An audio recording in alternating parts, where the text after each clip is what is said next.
even men and women and children, and the king's daughters, and every person that Nebuchadnezzar, the captain of the guard, had left, and Gilead, the son of Alchem, and the son of Sephan, and Jeremiah the prophet, and Baruk the son of Neriah. So they came into the land of Egypt, and they obeyed not the voice of the Almighty.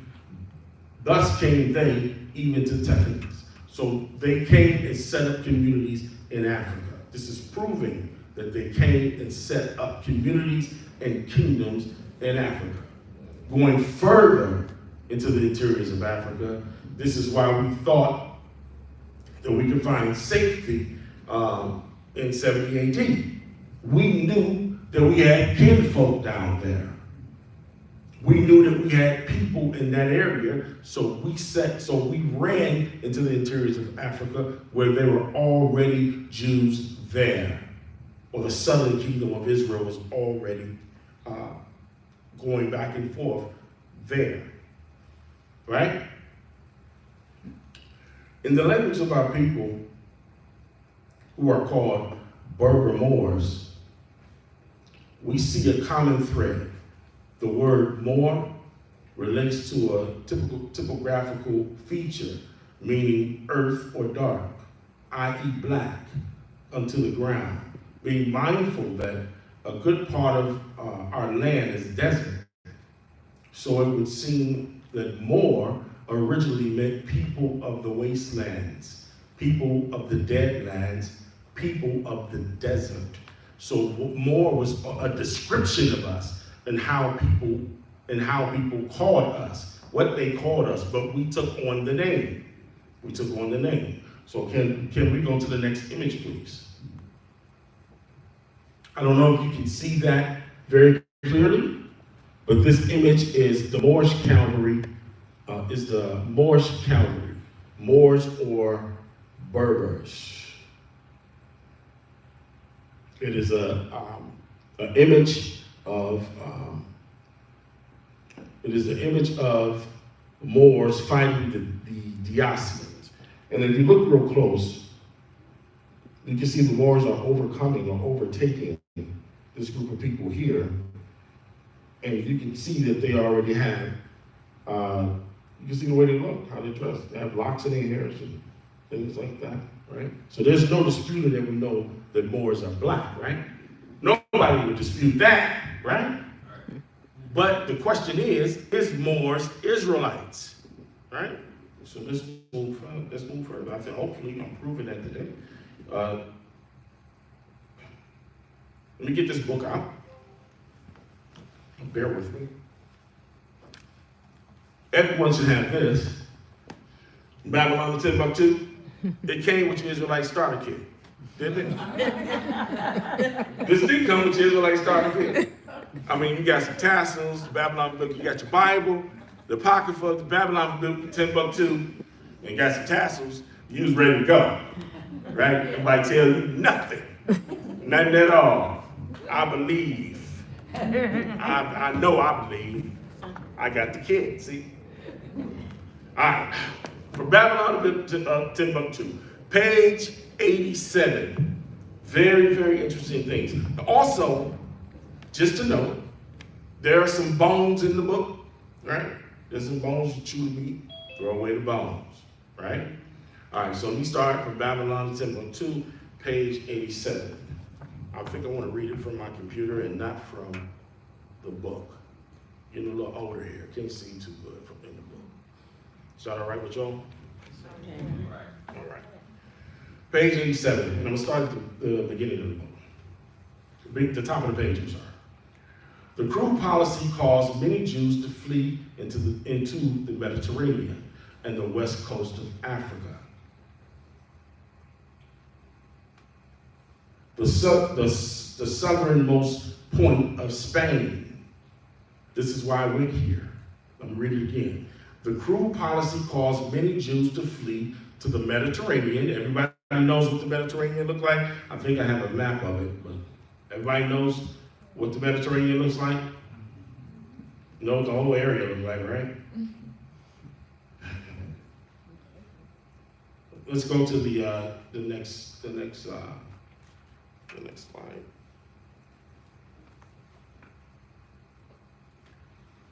So the cruel policy caused many Jews to flee to the Mediterranean. That body of water down there, the body of water there is the Mediterranean. The southernmost point of Spain, after you cross the sea, leads you to the northern or the western coast of Africa. Throughout the Middle Ages, many European governments expelled their Jews. These black Jews migrated to neighboring countries, Turkey or Africa.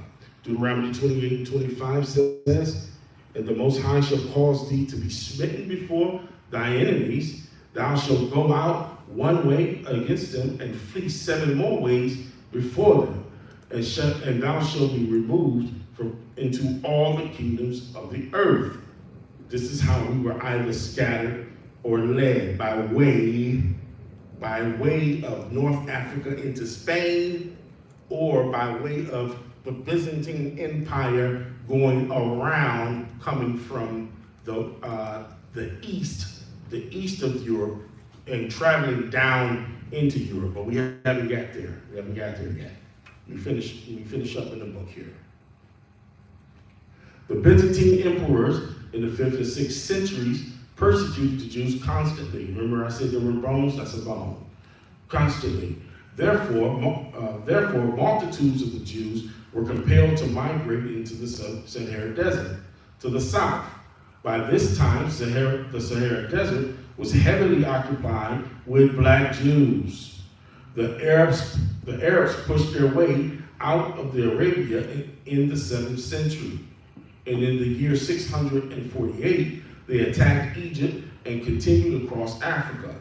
Then the Jewish queen named JediYAH-EL organized an army consisting of Jews and Berbers in order to stop the penetration of the Muslims in North Africa. This queen vanquished the Arabs, and the people of Africa rejoiced in her victory. Years later, the Mohammedans, which are the Muslims, fought the army of this Jewish queen once more, and she was defeated. She was defeated the 2nd time because of the jealousies of different peoples and various tribes having become disgusted of her son, turned Muslim, and participated in the Islamic conquest of Spain in the year 7011 AD. Now, they say the Islamic conquest of Spain, but this was an Israelite conquest of Spain. This was an Israelite, because remember, we are not a religion. This is our nationality. Remember, you have to remember that. We often use a lot of scripture. We pray a lot. We lift up holy hands and we praise the Most High Yah, but you have to remember, this is not a religion. So when it said her son turned Muslim, that means that he was an Israelite man with a Muslim religion, like many are people today. An Israelite, naturally born Israelite man with a religion, with a Muslim religion. Okay. Those Israelites conquering Spain. Now, why did I make the statement that there were bones in the book? Why did I make that statement? Because of the Byzantine Empire, which a lot of historians won't tell you is that, you see Eastern Rome here? Eastern Rome was called the Byzantine Empire. Eastern Rome was ran by Israelites. It was ran by Israelites. The Byzantine Empire. So you had 2 Romes. One was called Western Rome. The Edomites ran Western Rome. And you had the Byzantine Rome. That was ran by the Israelites. All right? So to prove this point, We have to go to Wiki. Do anybody use Wiki? Yeah, Wikipedia. Anybody use Wikipedia? I think Wikipedia can be useful, but you have to check the sites, right? You know, check the source of the information. I did. All right. So let's go to the next image, please. No, we can stay at this image. We can stay at this image. I'm sorry. All right. So we have to find out, right? Who was the last Western Roman emperor of Rome? We have to find that out, right? So what we would do, we would go to 496 AD. 496 AD, the last Edomite pope, Edomite emperor sat upon the throne of Western Rome. Are y'all with me? All right, walk with me. I can get boring because I love history. Pope Julius I, right? Pope Julius I was a bishop of Rome from March 1st, 492 to his death on the 19th of November, 496. Julius was a prolific author whose style placed him on the cusp between late antiquity and the early Middle Ages. His predecessor, Felix III, employed him especially in drafting papal documents during his pontificate. He called for strict Catholic orthodoxy and assertively demand obedience to papal authority. Watch this. And constantly increased the tension between Western and Eastern Rome.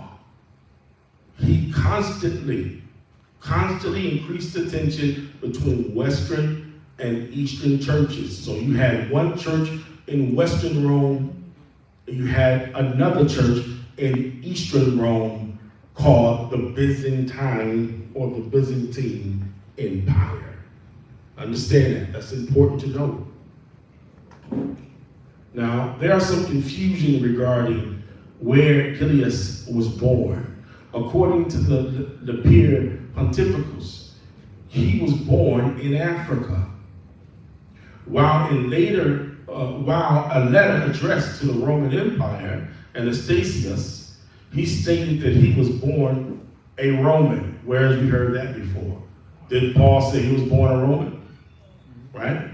He said he was born a Roman. A Roman in Africa. Romanus Nictus. Rome, Africa. Watch this. Before the Vandals invaded it. So the Vandals invaded Rome. We say it again. The Vandals invaded Rome. This is his writing. So now, being the constant researcher, we have to find out who are the Vandals. Who are they? Right? So to properly find out who the Vandals are, we must seek out a man named Romulus Augustus. And when we get to Romulus Augustus, he was the last Edomite emperor to sit on the throne of Western Rome. But we must also find out who was his father, because his father was the military man. He was the emperor, his father was the military man. Follow me. Right? We went from Pope Augustinus I to Romulus Augustus to Ortiz, the father of Romulus Augustus, the last emperor to sit on Western Rome. All right. Now, the new administration was not recognized by the rival Eastern Rome emperors, Zeno and Badescus, who still considered Julius Nepos to be their legitimate partner in the administration of the empire. But as they were engaged in civil war with each other, neither emperor was about to oppose the latest usurper in battle. Ortiz, who was the father I'm speaking of, was free to issue a new Selidae in the midst or Aurelius, Minor, Ravenna, and Rome, enabling him to pay, watch this, enabling him to pay barbarians or Berber mercenaries who constituted most of the Roman army at the time. So who made up the majority of the military? Berber Jews. Most of the soldiers who in Rome were Berber Jews, were black Jews. Right? Right. Let's move on. Berber mercenaries who constituted most of the Roman army at the time. However, Otis denied the demands of Hiriali, Sicurian, and Thessalian mercenaries to be granted Italian lands in which to settle before the overthrow of Naples. The Roman general, watch this, promised his barbarian soldiers a third of Italian territory in exchange for assisting with the deposing of the emperor. After being turned down by Otis, the dissatisfied mercenaries revolted under the Germanic Odoacer, whom they declared to be their king on August 23rd, 476. Odoacer led them against the former employer, ravaging the town and villages in North Italy, and meeting little resistance. Otis fled to the city of Pavia, where the city's bishop gave him sanctuary within the city walls. Despite the protection he received from the bishop, Otis was forced to flee for his life with Odoacer and his men broke through the city defenses and ravaged the church, stealing all the money that the bishop had, collected from the poor, and raided buildings to the ground. So they killed and pillaged the city of the emperor that he was in, right? So after the fall of Western Rome, we, the children of Israel, or the Israelites, whether they were wicked or righteous, they took the thrones of the former kingdoms of Western Rome and sat on their thrones everywhere in Europe. Everywhere Rome had conquered the known world in that region, they fell. Guess who sat on those thrones now? Israelites sat on those thrones in those lands. Right? So let's get Revelations 12 and 1. Revelations 12 and 1. Our praises. I'm going to start at verse 1 and read on down to verse 3. And it reads, "And I saw an angel come down from heaven, having a key to the bottomless pit, and a great chain in his hand, and laid hold on the dragon, that old serpent which is called the devil, and Satan was bound him 1,000 years, and cast him into the bottomless pit, and shut him up, and set a seal upon him, that he should deceive the nations no more, till he be loosed a little season." So here we see that John, the Revelator, is prophesying about the 1,000-year rule of the Israelites. About the 1,000 years, think about it. The last Edomite king or emperor who sat on the throne was 496 AD. 496